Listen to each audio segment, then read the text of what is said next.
എല്ലാവരും ഇങ്ങോട്ട് നോക്കിൻ. ഷിസറാജ്, ഈ രാഷ്ട്രീയ ആരോപണങ്ങൾക്കുള്ള കൃത്യമായ മറുപടി ശ്രീമതി ശശികലയിൽ നിന്ന് കിട്ടിയിട്ടുണ്ടോ?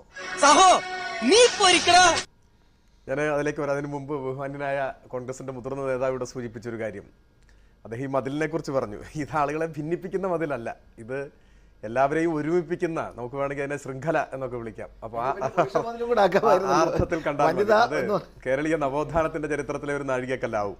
രണ്ട്, ശബരിമലയിലെ കാര്യങ്ങളെ സംബന്ധിച്ച് പരിശോധിച്ച് ഇന്നും ഹൈക്കോടതി പറഞ്ഞിരിക്കുന്നത് അവിടെ ഭക്തർക്ക് വരാം, അവിടെ തൃപ്തികരമാണ്, ഭക്തർ നന്നായി വന്നു തുടങ്ങി, അവിടെ അക്രമം നിന്നു എന്ന് മനസ്സിലായപ്പോൾ വന്നു തുടങ്ങിയിരിക്കുന്നു. അത് കോടതിയും 144 അംഗീകരിച്ചിരിക്കുകയാണ്, തുടരാം എന്ന് പറഞ്ഞിരിക്കുകയാണ്. അത് നമ്മൾ കാണണം. നിങ്ങളുടെ ചോദ്യം, ശ്രീമതി KP ശശികല ഇവിടെ പറഞ്ഞ കാര്യങ്ങൾ, ഞാനവരുമായിട്ട് ഒരു തർക്കത്തിനോ വാഗ്വാദത്തിനോ ഏർപ്പെടാൻ ഉദ്ദേശിക്കുന്നില്ല. നല്ല സംസാരം. പക്ഷേ നാം ചർച്ച ചെയ്ത ഒരു വിഷയം, അവർ പറഞ്ഞ കാര്യം മാത്രം എടുക്കുക. അതിലൊരു പോയിന്റ് മന്ത്രി ഇത് കൃത്രിമമായി സൃഷ്ടിച്ചു എന്നൊക്കെയാണ്. അങ്ങനെയൊക്കെ പറയുന്ന ഒരു കടന്ന കൈയല്ലേ? ഇതൊരു സാമ്പിൾ വെടിക്കട്ട, തൃശ്ശൂർ പൂരം കാണാൻ പോകുന്നേ ഉള്ളൂ. മന്ത്രി നിങ്ങൾക്കെതിരായിട്ട് ഇങ്ങനെ സൃഷ്ടിച്ചു, നിങ്ങളെ ഭയമാണ് CPIM-നും മന്ത്രിക്കുമൊക്കെയാണ്. അങ്ങനെയൊക്കെ പറയുന്നത് വളരെ വില കുറഞ്ഞതാണ്. ഞാനാണെന്നൊക്കെ തോന്നിപ്പിക്കുന്ന ഒരു പറച്ചിലാണ്. അത് പൊതുപ്രവർത്തകർ ഒഴിവാക്കേണ്ടതാണ്. നിങ്ങളെ ഇപ്പോൾ അങ്ങനെ CPM-നോ മന്ത്രിക്കോ ഒക്കെ ഭയപ്പെടേണ്ട ഒരു കാര്യമുണ്ടോ? നമ്മൾ അന്യോന്യം ഭയപ്പെടേണ്ട കാര്യമുണ്ടോ? നമ്മൾ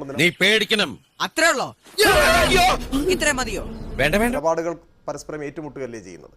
പിന്നെ മന്ത്രി കൃത്രിമമായി സൃഷ്ടിച്ചു എന്ന് പറഞ്ഞതും അനുചിതമായി പോയി, അങ്ങനെ പറയാൻ പാടില്ലായിരുന്നു. ദേവസ്വം ബോർഡ് ജീവനക്കാരാണ് മന്ത്രിയുടെ ശ്രദ്ധയിൽ ഇത് പെടുത്തുന്നത്. ഇത് വ്യാപകമായി പ്രചരിക്കപ്പെടുന്നു, അത് സമൂഹത്തിൽ ഭിന്നത ഉണ്ടാക്കുന്നു. അതാണ് പ്രശ്നം. ഈ സമൂഹത്തിൽ ഭിന്നത ഉണ്ടാക്കുക എന്നത് നിങ്ങളുടെ സ്ഥിരം രീതിയാണ്. നമ്മൾ ഈ നാണം കേട്ടല്ലോ. ഇന്ന് നോക്കൂ, UP-യിലെ ഇവരുടെ MP സാവിത്രിഭായ് ഫൂലെ BJP വിട്ടു. അവർ അതിന് കാരണമായി പറഞ്ഞത് സമൂഹത്തിൽ ഭിന്നത ഉണ്ടാക്കുന്നു, ദളിതരെ, പിന്നോക്കക്കാരെ ഒക്കെ മനുഷ്യരായി കണക്കാക്കുന്നില്ല, സ്വാഭാവികം. ഈ സമൂഹത്തിൽ ഭിന്നത ഉണ്ടാക്കുന്നത് ഇത് ദേശീയാടിസ്ഥാനത്തിലുള്ള പ്രശ്നമാണ്. ഇനി നിങ്ങളുടെ മറുപടിയിലേക്ക് വരാം. 12 കൊല്ലം മുൻപ് പ്രസംഗിച്ചു, ശരി ആവട്ടെ. എൻ്റെ ചോദ്യം സ്പെസിഫിക് ആയിരുന്നില്ലേ? ഞാൻ നിങ്ങളോട് ആവർത്തിച്ച് ചോദിക്കുന്നു, തിരുപ്പതി ക്ഷേത്രമാണെങ്കിൽ അങ്ങനെ, തിരുപ്പതി ക്ഷേത്രത്തിൽ 60% ജീവനക്കാർ ക്രൈസ്തവരാണോ? നിങ്ങൾ എന്തിന് അങ്ങനെ ഒരു കളവ് പറഞ്ഞു? നിങ്ങളുടെ പേരിൽ മിനിഞ്ഞാന്ന് യൂട്യൂബിൽ വന്ന പ്രസംഗത്തിൽ ഗുരുവായൂർ ദേവസ്വം ബോർഡിൽ ക്രൈസ്തവനെ എടുത്തു എന്ന് പറഞ്ഞു. എപ്പോഴെടുത്തു? എന്തിനാണ് നമ്മളിങ്ങനെ കളവ് പറയുന്നത്? നിങ്ങളിങ്ങനെ കളവായ പ്രസ്താവനകൾ പറയുന്നത് ഒരു പൊതുപ്രവർത്തകർക്ക് ചേർന്നതല്ല. വൃത്തിയായിട്ടത് കുളിക്കാണ്ടടക്ക.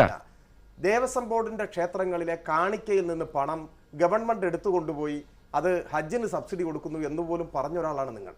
അത് കഷ്ടായിപ്പോയി, വെടിവെച്ച് കൊല്ലണപ്പാന്തിനെ. ചോദ്യം ചെയ്യപ്പെട്ടപ്പോൾ പറഞ്ഞില്ല എന്ന് പറയുന്നതാണ്. ഇനി നിനക്ക് എത്ര തന്തയുണ്ടാ? ഞാനിപ്പോ ഈ ചർച്ചയ്ക്ക് വരുമ്പോൾ എൻ്റെ ഒരു സുഹൃത്ത് എനിക്ക് അയച്ചു തന്ന 1-2 പ്രസംഗങ്ങൾ ഞാൻ കേട്ടു ഇവരുടെ. അതിലൊരു പ്രസംഗത്തിലൊരു വാചകം ഇങ്ങനെയാണ്, മതേതരത്വം എന്ന് പറഞ്ഞാൽ, ഞാനതിന് നിങ്ങളുടെ അഭിപ്രായം എന്ന നിലയിൽ ഞാനതിനെ കാണുന്നുള്ളൂ. മതേതരത്വം എന്ന് പറഞ്ഞാൽ മതം കൊണ്ട് എന്തെങ്കിലുമൊക്കെ തരപ്പെടുത്തലാണ്. ആ ആപ്പീസ് പൂട്ടണം, പോളിംഗ് ബൂത്തിൽ പോയി വോട്ട് ചെയ്യല്ല വേണ്ടത്, ആ സമയത്ത് പോയിട്ട് 4 കപ്പ നടണം, എന്നാൽ വിശക്കുമ്പോൾ പറിച്ചു കഴിക്കാം, കണ്ട നസ്രാണികളുടെ അരിയും പയറും തിന്നേണ്ട ഗതികേടുണ്ടാവില്ല. ഇതാണ് പ്രസംഗം. ഞാൻ ചോദിക്കട്ടെ, ഇങ്ങനെയൊക്കെ പ്രസംഗിച്ചാൽ നമ്മുടെ സമൂഹത്തിൽ അതുണ്ടാക്കുന്ന പ്രതിഫലനം എന്താണ്? നമ്മൾ അങ്ങനെയൊക്കെ ചെയ്യാമോ? എന്നെ കഷ്ടല്ലേ, കോമൺ സെൻസ് ഇല്ലാത്തതിന്റെ കുഴപ്പേ.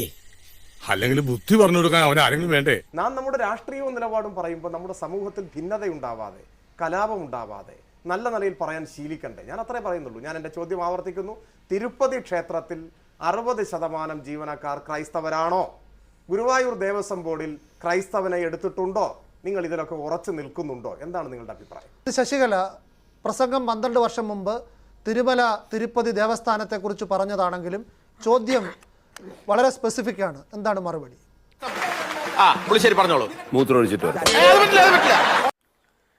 ഇവിടെ 12 വർഷം മുമ്പത്തെ ഒരു പ്രസംഗത്തെ പറ്റി ഇപ്പൊ ചർച്ച ചെയ്യുന്നു എന്നുള്ളത് തന്നെ ഇതിന്റെ ഗതികേട് വെളിപ്പെടുത്തുന്നു. എന്നിട്ട് അന്ന് ഞാനത് സംസാരിച്ച സമയത്ത് വളരെ കേമനായൊരു ദേവസ്വം മന്ത്രി കേരളത്തിലുണ്ട്. കാരണം ഇവിടെയുള്ളവരുടെ അടിവസ്ത്രം വരെ പരിശോധിക്കാൻ അത്രയും ശ്രദ്ധാലുവായ, അത്രയും ജാഗ്രതയുള്ള ഒരു ദേവസ്വം മന്ത്രി ഇവിടെയുള്ള സമയത്താണ് ആ പ്രസംഗം ഞാൻ നടത്തുന്നത്. എന്നാ പിന്നെ പേടിക്കണ്ട. ആ ദേവസ്വം ഓർഡിനൻസ് ഒക്കെ വരുന്ന സമയത്താണ്. ഇനി ഇദ്ദേഹം ചോദിച്ചത് കൊണ്ട് മാത്രം പറയാൻ എനിക്ക് യാതൊരു ബാധ്യതയുമില്ല. ഭയങ്കരമായ ആള്. കാരണം ഇതിൽ അതിന്റെ കണ്ടന്റിനെ പറ്റിയല്ല, ഇവിടെ മന്ത്രി കാണിച്ച കള്ളത്തരത്തെ പറ്റി മാത്രമാണ് ഇവിടുത്തെ ചർച്ച. ഇതിന്റെ കണ്ടന്റ് ഇപ്പൊ ചർച്ച ചെയ്യുന്നതിൽ യാതൊരു പ്രസക്തിയില്ല. 12 വർഷം മുമ്പത്തെ എനിക്ക് പറയാൻ മറുപടി ഇല്ലായിട്ടല്ല, പറയാൻ ഞാൻ ബാധ്യസ്ഥയല്ല, പറയേണ്ട യാതൊരു അവകാശവും എനിക്കില്ല. പക്ഷെ എന്നിരുന്നാലും ജനാധിപത്യപരമായ മര്യാദ വെച്ചുകൊണ്ട് അദ്ദേഹം ചോദിച്ചത് കൊണ്ട് മാത്രം ഞാൻ പറയുന്നു. ഈ ഇഷ്യൂ അന്ന് എല്ലാവരും ഗൗരവമായി ചർച്ച ചെയ്തതാണ്. തിരുപ്പതിയിൽ ക്ഷേത്രത്തിന്റെ ഓഡിറ്റോറിയത്തിൽ ഇവരെ ആഴ്ചതോറും അവിടുത്തെ ജീവനക്കാർ, ക്ഷേത്രത്തിനകത്ത് ജോലി ചെയ്യുന്ന ജീവനക്കാർ ആഴ്ചതോറും അവരുടെ പ്രയർ, ക്രിസ്ത്യൻ പ്രയർ നടത്തുകയും ഇത് അവിടുത്തെ ഭക്തർ ചോദ്യം ചെയ്യുകയും ചെയ്തു. അതുപോലെ തന്നെ ആ പ്രസംഗത്തിൽ പറയുന്ന പോലെ സുവിശേഷ ലഘുലേഖ കൊടുത്തു. ഇത് വിഷയമായി അവിടെ ആന്ധ്ര ഹൈക്കോടതിയിൽ ഈ കേസ് പോയതാണ്. ആ ആന്ധ്ര ഹൈക്കോടതിയിൽ കേസ് പോയപ്പോൾ അവിടെ സർക്കാർ തന്നെ അഫിഡവിറ്റ് കൊടുത്തു, അത് സത്യമാണ്. നീ കിടന്നതിന് ഉരുളൊന്നും വേണ്ട. അവിടെ ക്രിസ്ത്യാനികളുണ്ട്, ഒറ്റയടിക്ക് ഒഴിവാക്കാൻ സാധ്യമല്ല, ഘട്ടം ഘട്ടമായി ഒഴിവാക്കാം. പ്രേക്ഷിത പ്രവർത്തനം അവിടെ നടത്തില്ല. തിരുപ്പതി ആ മലകളിൽ ഒന്നും തന്നെ ഹിന്ദുവിൻ്റേതല്ലാത്ത, അത് അഹൈന്ദവമായ ഒരാരാധനയും നടത്തില്ല. ഇതവിടെ ഈ ദേവസ്വം ബോർഡും അല്ലെങ്കിൽ അവിടുത്തെ ആന്ധ്ര സർക്കാരും ഉറപ്പ് കൊടുത്ത കാര്യമാണ്. അതിന് ശേഷം ഘട്ടം ഘട്ടമായി ഒഴിവാക്കി. ഈ 2018 ജനുവരി മാസം 6-ാം തീയതിയിലെ പത്രങ്ങൾ, ഇംഗ്ലീഷ് പത്രങ്ങൾ എടുത്തു നോക്കിയാൽ 44 പേരെ അവരുടെ മാതൃവകുപ്പുകളിലേക്ക്, ക്രിസ്ത്യാനികളായ 44 പേരെ മാതൃവകുപ്പുകളിലേക്ക് തിരിച്ചു വിളിച്ചു. ഇതാ 2006 മുതൽ ഘട്ടം ഘട്ടമായി തിരുപ്പതി ദേവസ്വം ഈ യാഥാർത്ഥ്യം ഒരു മതം മാറ്റവും അഹിന്ദുക്കൾ തിരുമല തിരുപ്പതി ദേവസ്ഥാനത്ത് വിവിധ സ്ഥാപനങ്ങളിലായി ജോലി ചെയ്തിരുന്നു എന്നുള്ള കാര്യം സത്യമാണ്. ഞാൻ പറയട്ടെ, അത് സത്യമാണ്. പക്ഷേ ചോദ്യം 60% പേർ ഏതെങ്കിലും ഒരു കാലത്ത് ക്രിസ്ത്യാനികളായി അവിടെ ജോലി ചെയ്തിട്ടുണ്ടോ? കൂടുതലൊന്നും ചോദിക്കല്ലേ, പിണങ്ങി ഇറങ്ങി പോട്ടോ, സുഖമില്ലാത്ത കുട്ടിയത് ഉണ്ടായിരുന്നു. ഈ 44 പേരെ അല്ല മാറ്റിയത്, ഇനിയും മാറ്റാനുണ്ട്. 2006 മുതൽ ഘട്ടം ഘട്ടമായി ക്രിസ്ത്യാനികളുടെ എണ്ണം കുറച്ചു കൊണ്ടുവരുന്നു, അവരെ മാതൃവകുപ്പുകളിലേക്ക് തിരിച്ചു വിളിക്കുന്നു. 2006 മുതൽ ഈ 2018 അതിലെ ഏറ്റവും അവസാനത്തെ ഒരു 40 ഇനിയുണ്ട്. ഏറ്റവും അവസാനത്തെ ഒരു ഘട്ടമായിട്ട് 44 പേരെ തിരിച്ചു വിളിച്ചു. ഇത് വളരെ വ്യക്തമായി നിങ്ങൾക്ക് ആന്ധ്രയുമായി ബന്ധപ്പെടാലോ, അവിടുത്തെ ഹൈക്കോടതി രേഖകൾ പരിശോധിച്ചാലോ. ശശികല, ഈ 44 പേരുടെ കാര്യത്തിൽ ഹൈക്കോടതിയിൽ കേസ് വന്നപ്പോൾ തൽക്കാലം അവരുടെ മാതൃ സ്ഥാപനത്തിലേക്ക്, മറ്റ് ഡിപ്പാർട്ട്മെന്റുകളിലേക്ക്, മറ്റ് വകുപ്പുകളിലേക്ക് ഇവരെ തിരിച്ചുവിടാനുള്ള സർക്കാർ തീരുമാനം മരവിപ്പിക്കുകയായിരുന്നു ഹൈക്കോടതി ചെയ്ത. കേസ് നടക്കുകയാണ്. അതെ, ഇത് കേൾക്കൂ. ഇപ്പോഴും അവിടെ ആ ക്രിസ്ത്യാനികൾ വർക്ക് ചെയ്യുന്നുണ്ട്, ഇത് എല്ലാവർക്കും അറിയുന്ന കാര്യമാണ്. ഇതിന് മുൻപ് ഈ 2006 ചോദ്യം 60% പേർ, 60% പേർ ഏതെങ്കിലും കാലത്ത് അഹിന്ദുക്കളായി അവിടെ ജോലി ചെയ്തിട്ടുണ്ടോ? ഇതൊരു നടക്ക് പോണ മാതിരില്ല. അല്ല, അവിടുത്തെ കരാർ അല്ല, ഞാൻ ചോദിക്കട്ടെ, അവിടുത്തെ കരാർ ജോലിക്കാരെ ×60%, മറ്റത് ×60%, ആ രൂപത്തിലൊന്നും എനിക്കിതൊരു ഉത്തരം തരാൻ സാധ്യമല്ല. ബഹുഭൂരിപക്ഷം ആളുകൾ, അതായത് ഏറെക്കുറെ പകുതിയിലധികം ആളുകൾ അവിടെ ക്രിസ്ത്യാനികളായി ജോലി ചെയ്യുന്നുണ്ട് എന്നത് സത്യമാണ്.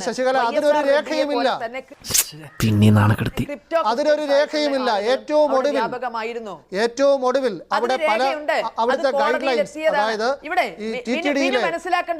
തിരുപ്പതി ദേവസ്ഥാനത്തെ ഗൈഡ് ലൈൻസ് അനുസരിച്ച് അഹിന്ദുക്കൾക്ക് ഇപ്പോൾ അവിടെ ജോലി കൊടുക്കാനാവില്ല. അത് പല സമയങ്ങളിലായി അഹിന്ദുക്കൾ ജോലി ചെയ്യുന്നുണ്ട് എന്ന് മനസ്സിലാക്കിയതിനെ തുടർന്നുണ്ടാക്കിയ മാർഗനിർദ്ദേശമാണ്. ഇപ്പോൾ ഏറ്റവും ഒടുവിൽ അവിടുത്തെ വിദ്യാഭ്യാസ സ്ഥാപനങ്ങളിൽ പോലും അഹിന്ദുക്കൾക്ക് ജോലി ചെയ്യാനാവില്ല. അത് സത്യമാണ്. പക്ഷെ 60% പേരെ ഒരു കാലത്തും അവിടെ കണ്ടെത്തിയിട്ടില്ലെന്ന് മാത്രമല്ല, ഏറ്റവും ഒടുവിൽ വന്നത് 44 പേര് മാത്രമാണ്. ആയിരക്കണക്കിന് ആളുകൾ ജോലി ചെയ്യുന്ന ഒരു സ്ഥലത്ത് 44 പേരെ മാത്രമാണ് ക്രിസ്ത്യാനികളും മുസ്ലിങ്ങളുമായി കണ്ടെത്തിയത്. അവരിൽ ചിലർ തന്നെ കരാർ ജോലിക്കാരെ സ്ഥിരപ്പെടുത്തിയതാണെന്നും തെളിഞ്ഞിട്ടുള്ളതാണ്. ഇത് 2006 വിഷയമാണ്. നിങ്ങൾക്ക് ഈ 44 വരെ ഇതുവരെ നിങ്ങൾക്കാർക്ക് ഒരു ഗൗരവമുള്ള വിഷയം 2006 രേഖന്റെ നിങ്ങൾ ആരും ഇതിവിടെ കേരളത്തിൽ ചർച്ച ചെയ്യേണ്ട വിഷയമാണ് എന്ന് വിചാരിക്കുകയോ ചർച്ച ചെയ്യുകയോ ചെയ്തിട്ടില്ല.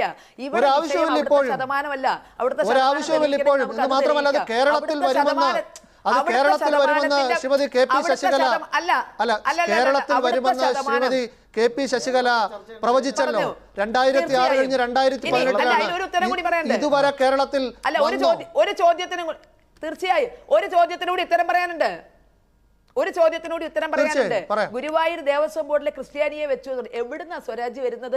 ആരായിരുന്നു ജേക്കബ് തമ്പി? ജേക്കബ് തമ്പിയെ ഗുരുവായൂർ ദേവസ്വം ബോർഡിൽ വെക്കുകയും നിലം തൊടാതെ അവിടുന്ന് ഇവിടുത്തെ ഹൈന്ദവ സംഘടനകൾ ഓടിക്കുകയും ചെയ്ത ചരിത്രം അറിയില്ലെങ്കിൽ മിണ്ടരുത്. അതെന്നായിരുന്നു ശ്രീമതി ശശികല? അദ്ദേഹം ഞാൻ ശ്രീമതി ശശികല അതെന്നായിരുന്നു? ഈ പുഷ്പങ്ങളെല്ലാം ഇവിടെ കൃഷി ചെയ്യുന്നതാണെങ്കിൽ നല്ല രസമുണ്ട്. മറ്റതാണ് ഏത് എന്നൊക്കെ വർഷമായിരുന്നു? പറഞ്ഞുകൊണ്ട് കൊല്ലം എനിക്ക് പറയാനറിയില്ല. ഏത് വർഷമായിരുന്നു? കൊല്ലം ഞാൻ കേക്കൂ, കൊല്ലം എനിക്ക് പറയാനറിയില്ല. ഇ കെ നയനാർ മുഖ്യമന്ത്രി ആയിരിക്കുമ്പോൾ ഞാൻ ഹിന്ദു ഐക്യവേദിയിലൊക്കെ വരുന്നതിന് വളരെ മുൻപാണത്. അതിന് ഇവിടുത്തെ ഹൈന്ദവ സംഘടനകൾ സമരം നടത്തിയിട്ടുണ്ട്. ആ സമരത്തിന്റെ അടിസ്ഥാനത്തിൽ ജേക്കബ് തമ്പിയെ അവിടെ നിന്ന് മാറ്റുകയാണ് ഉണ്ടായത്. എല്ലാവർക്കും സന്തോഷമായല്ലോ. എനിക്ക് സന്തോഷമായി. എല്ലാവർക്കും പിരിഞ്ഞു പോവാം.